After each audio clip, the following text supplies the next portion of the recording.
All right, so for all you philosophy fans out there, the ones who love to really dig into those big, heady concepts like what is being, what is non-being, how does reality actually work, what can we even say about it? Well, today we're going to take those same tools of the trade and we're going to apply them to a really interesting period in Chinese thought. Early medieval China, to be more precise. We'll be exploring Neo-Daoism or Xuanxue, which, if you want a good working definition, you can think of as learning in the profound. Yeah, spot on. And just to be clear, we're not just talking about some old dusty scrolls here. This was a real turning point. People were grappling with these core philosophical questions, just like you said, but they were coming at it from a totally unique angle. And the text we'll be looking at to guide us through all this is the Stanford Encyclopedia of Philosophy's entry on Neo-Daoism. Really comprehensive stuff. Perfect. And our goal, as you might have guessed, is to pull out those golden nuggets, the most philosophically juicy bits from this whole movement. Not just giving you the history, dates and names, but really dissecting the ideas at the heart of it all. The main players, the big debates, the whole approach they had to these questions. Questions I think you'll find are surprisingly relevant even today. Absolutely. And one thing to really grasp right off the bat is that Xuanxue wasn't some fringe movement, a few guys in a basement talking philosophy. The name itself is a clue. Learning in a refound. It hints at these bigger intellectual ambitions they had, that word Zhuan. It suggests something hidden, a deep truth that's not so easy to grasp, kind of like that mysterious Dao in the Laozi. Okay, yeah, so let's dive a bit deeper into this whole Xuanxuan idea then. It's pointing at a truth that's beyond our everyday way of seeing things. And I mean, as a philosopher, you're probably used to that, right? Trying to express the ineffable. So was Zhuangzi mainly about that struggle, trying to articulate what can't be said? Well, it was definitely part of it. But there's also the historical context, right? The Han Dynasty had just collapsed, and that left this huge intellectual void. Thinkers in the Wei and Jin dynasties that followed, well, they felt like they had to reassess everything, find a new philosophical foundation to build on. So they turned to these Taoist classics, the I Ching, the Laozi, and the Zhuangzi, the Xuanxue they call them. Three great works on the profound. These became their go-to sources for understanding the Tao. Makes sense. Times of upheaval, political, and social breakdown. People turn inward, right? Back to philosophy, searching for deeper meaning, trying to figure out where do we fit in all of this?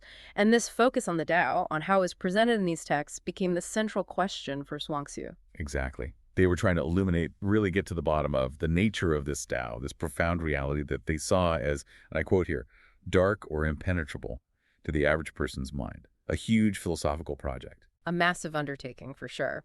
Now, the encyclopedia also brings up this connection between Xuanxue and something called pure conversation, or Kuntan.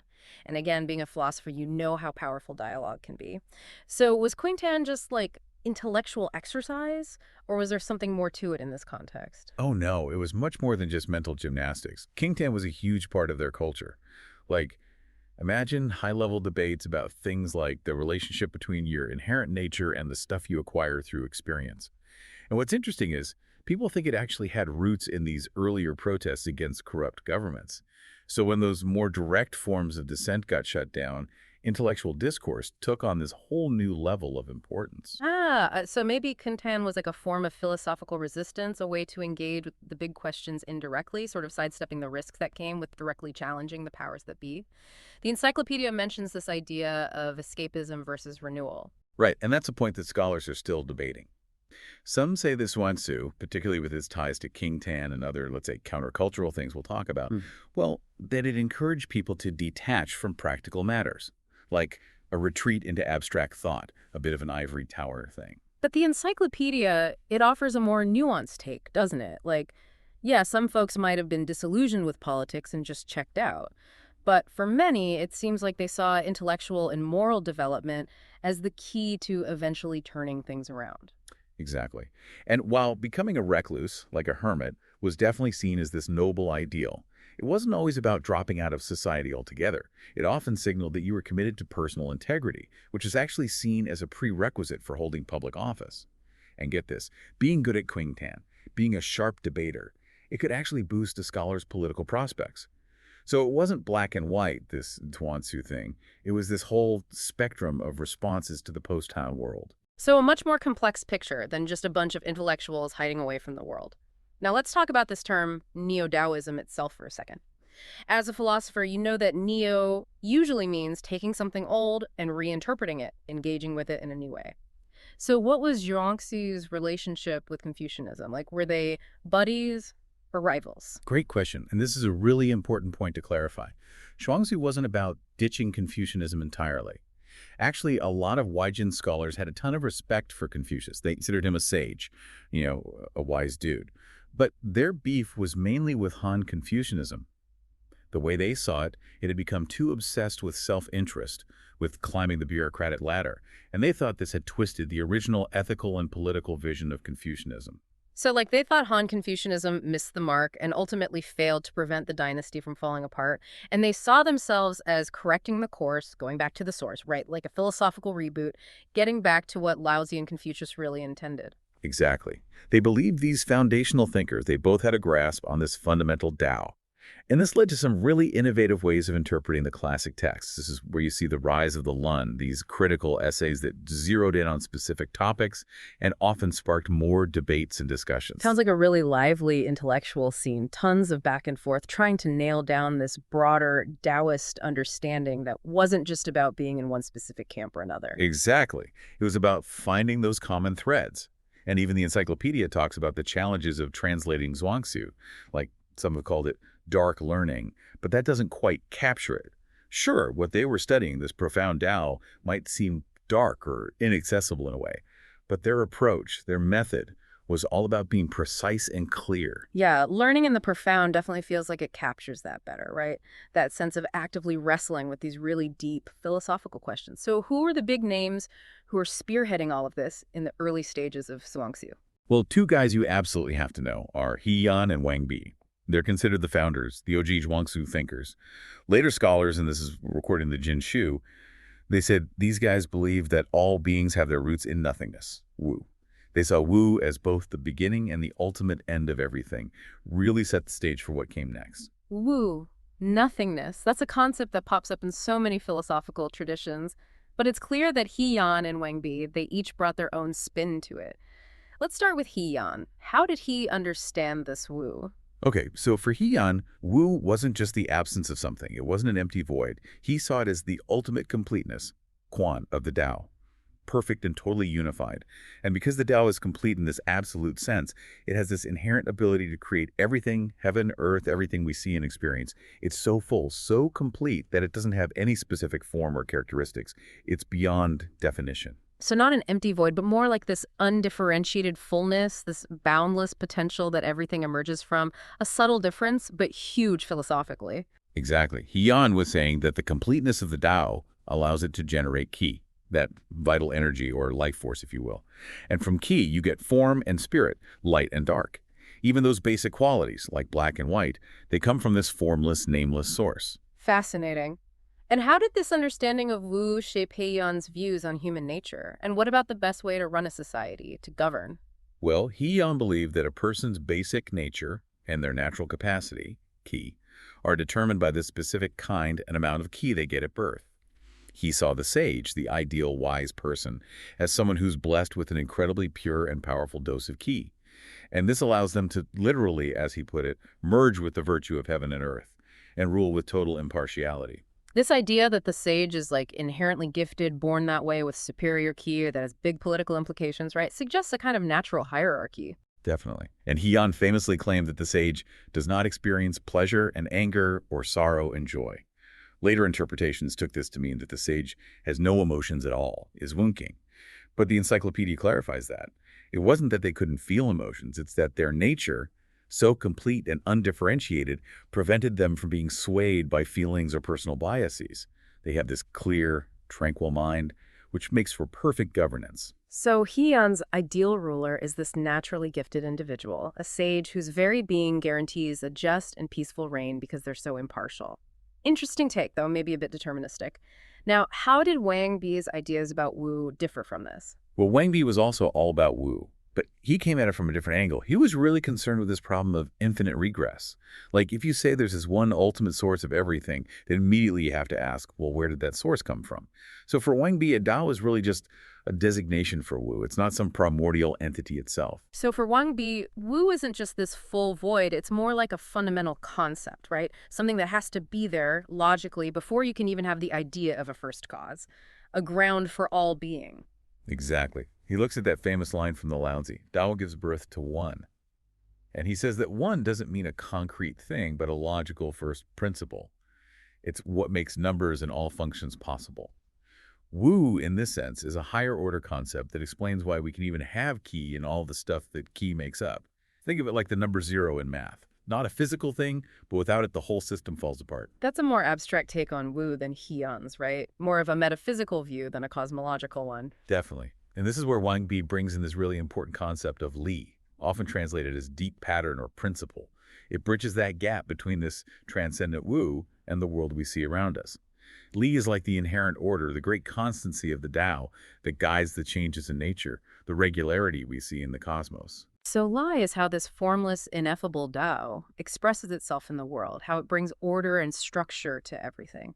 It's what makes the world intelligible, I guess. You could put it that way, yeah. It's the principle of coherence. And Wang Bi uses the same idea of Li to understand human nature.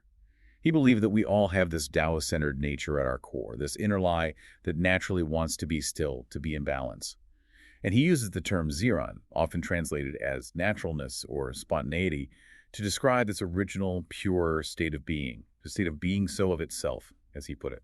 That's beautiful. And how did this view of human nature compare to Heon's, particularly when it comes to the idea of the sage, that perfect, wise person? Well, Wang Bi didn't buy into Heon's idea that the sage was a completely different type of being, someone who just didn't have emotions. He said the sage feels the full range of emotions just like anyone else.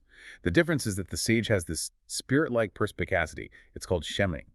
They can experience all these emotions without being controlled by them. So the sage isn't suppressing or lacking emotions. It's about achieving a state of mind that stays clear and calm even when you're feeling those things intensely.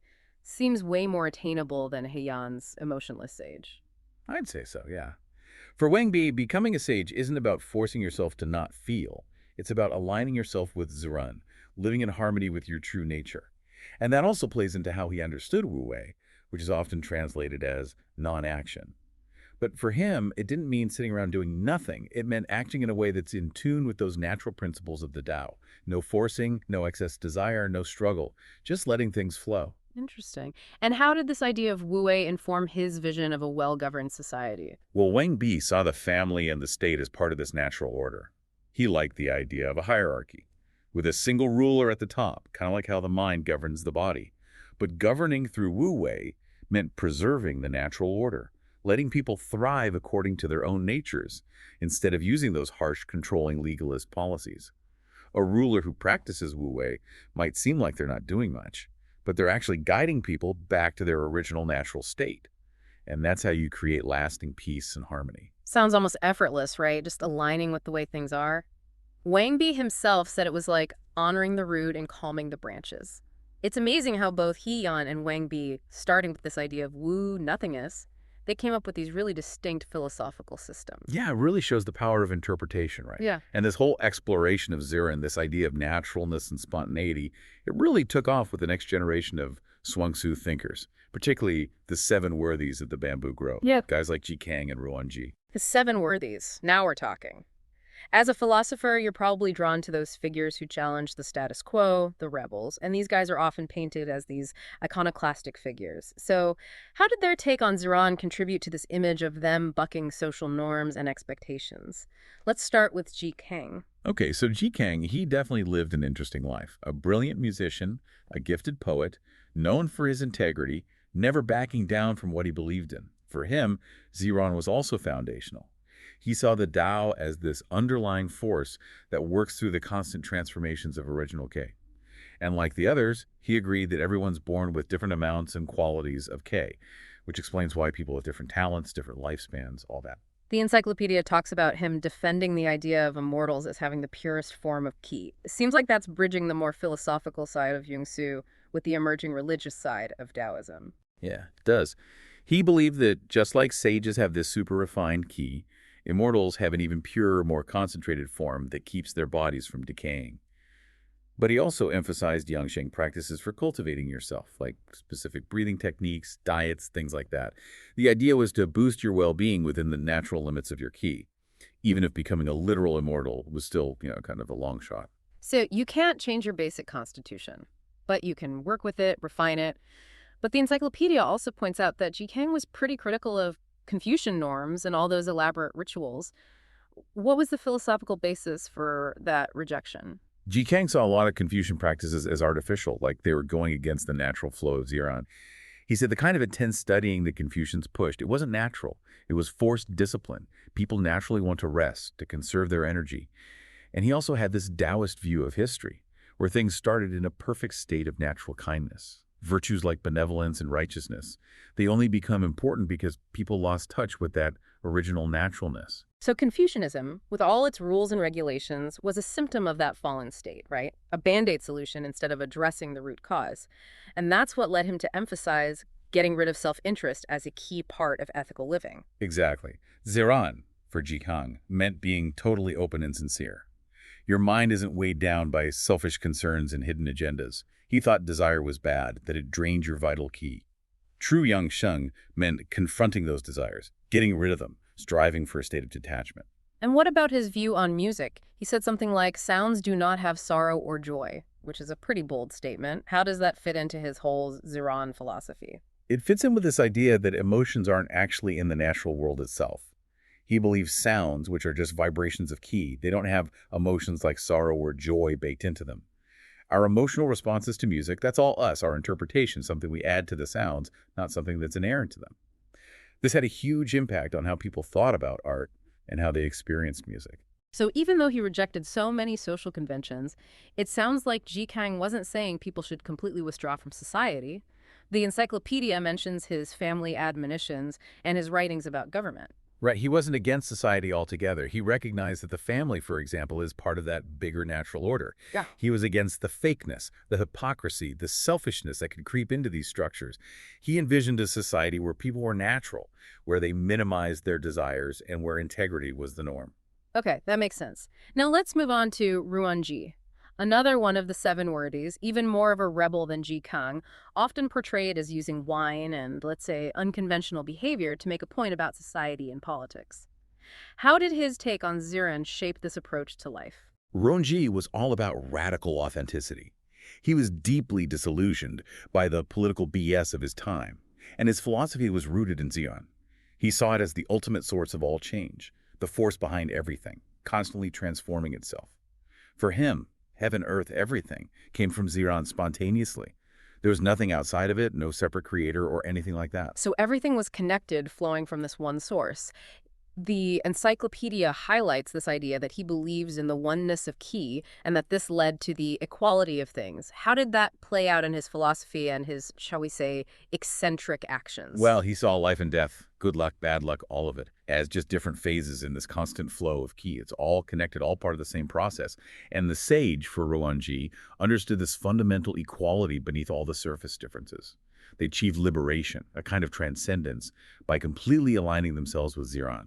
Empty, still, unaffected by the desire for power and all the corruption that went along with it, the stuff that defined the so-called gentleman of his time. So his seemingly shocking actions, famously drinking heavily at his mom's funeral, sleeping next to his neighbor's wife, those weren't just him being a rebel, right?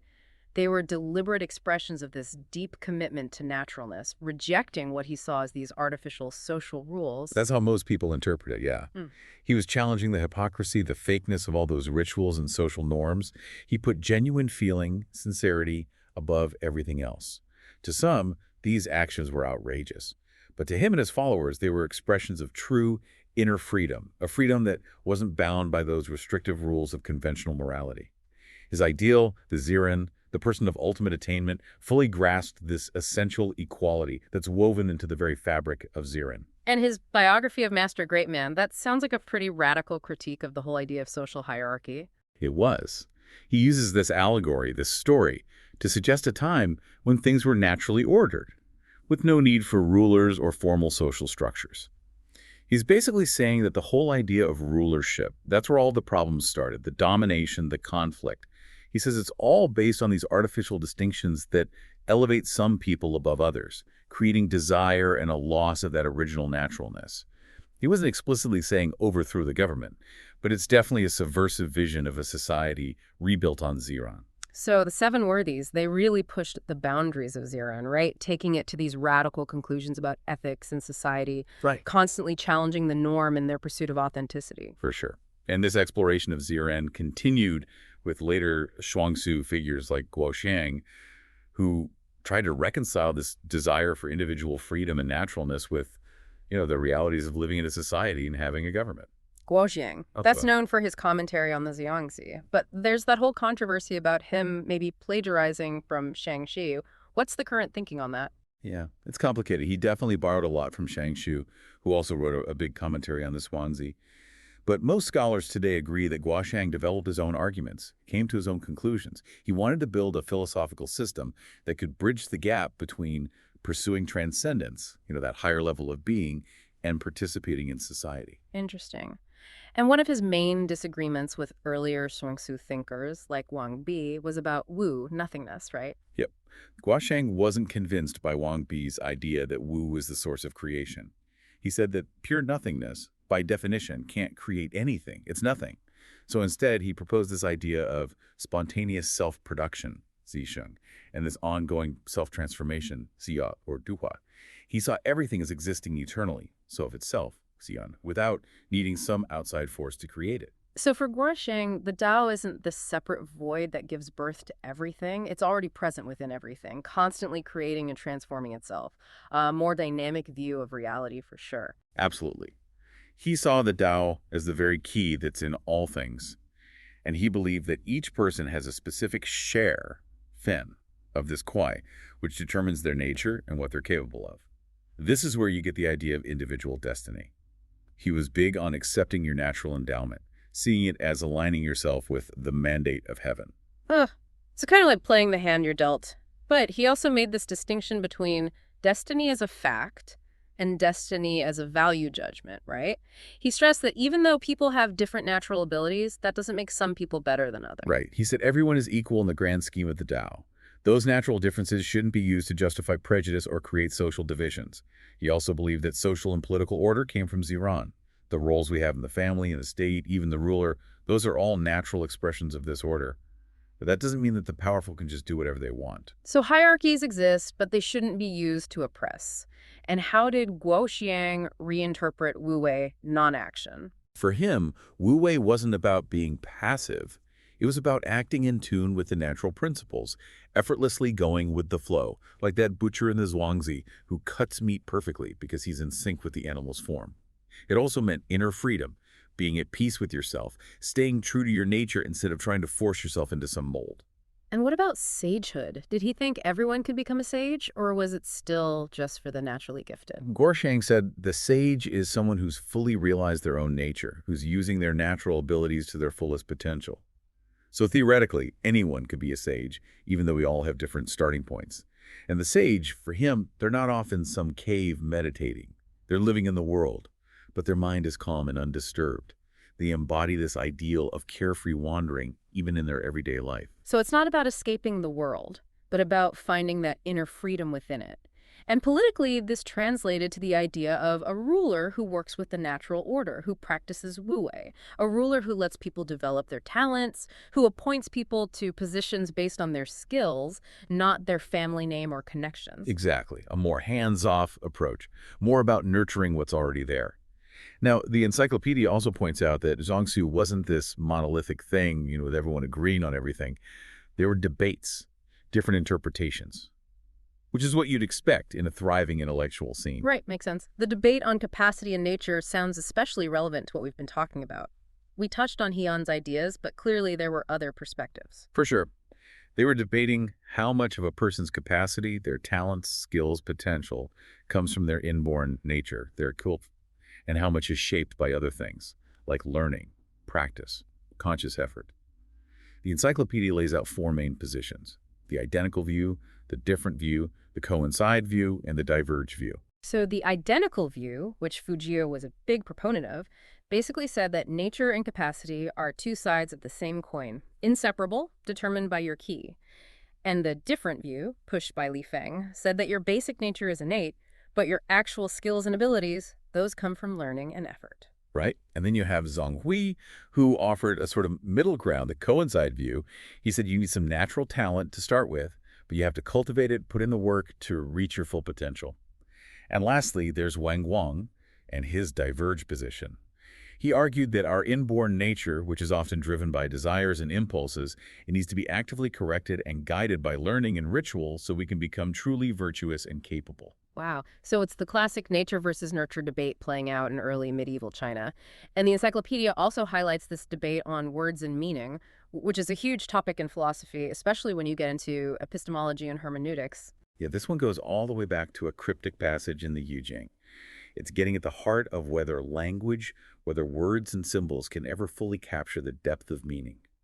The majority view, Yanbu Jinyi, said that words can't express everything, but there was a minority who thought that, yeah, words can totally convey the full meaning. Shimkan famously said that the classic texts were just the chaff, the leftovers of the sage's wisdom, implying that language can only take you so far. And Wang Bi, as we discussed, he believed in a kind of forgetting of the literal words so you could grasp the deeper meaning behind them. Right, and Guaxiang also said that even though we use words to express profound ideas, the ideas themselves aren't limited to the literal meaning of those words. This was especially important for understanding those parables and metaphors in the Zhuangzi. This whole debate signaled a shift away from the more literal, rigid interpretations of the Han Dynasty towards a more nuanced approach, where they were trying to uncover the core teachings of the sages to get to the root of it all. So a move toward a more holistic, maybe even intuitive way of understanding, recognizing that language has its limits, that it can be slippery. And finally, let's look at this debate about Mingjiao, Orthodox teachings, and Ziran. How does Xuanxue reconcile those two seemingly opposite ideas? This one was all about the relationship between established social norms, values, rituals, that's Minjiao, and this fundamental idea of naturalness and spontaneity, Zion. Both of them presented visions of social harmony and personal fulfillment. Thinkers like Wang Bi and Guaxiang generally argued that Minjiao, in its ideal form, should line up with Ziran. They both come from the same source, the Tao. They thought true social norms and rituals as natural expressions of human relationships, like the bond between a parent and child. It's innate. So a good society is one that aligns with those principles of naturalness. It flows organically from them.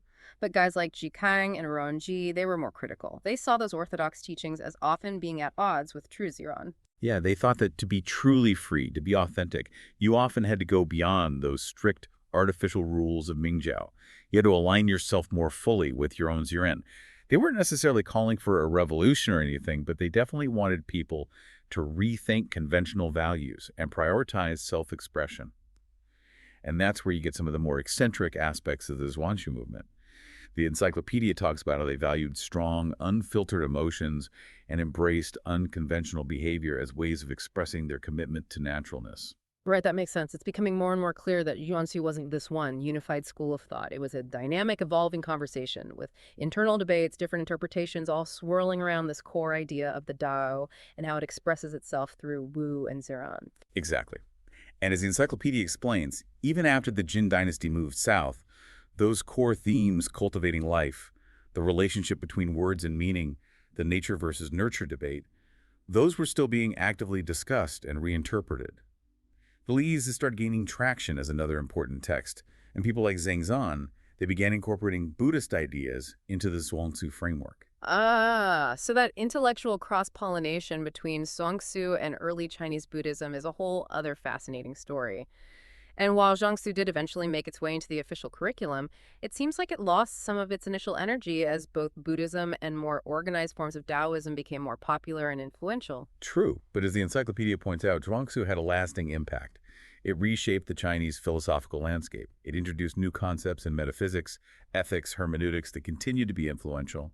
And it even laid some of the groundwork for Neo-Confucianism, which came later. So it wasn't just a blip on the radar. It was a period of intense intellectual engagement that changed the course of Chinese thought. So, for a philosopher today, what are the key takeaways from all of this? What makes Xuanxu relevant now?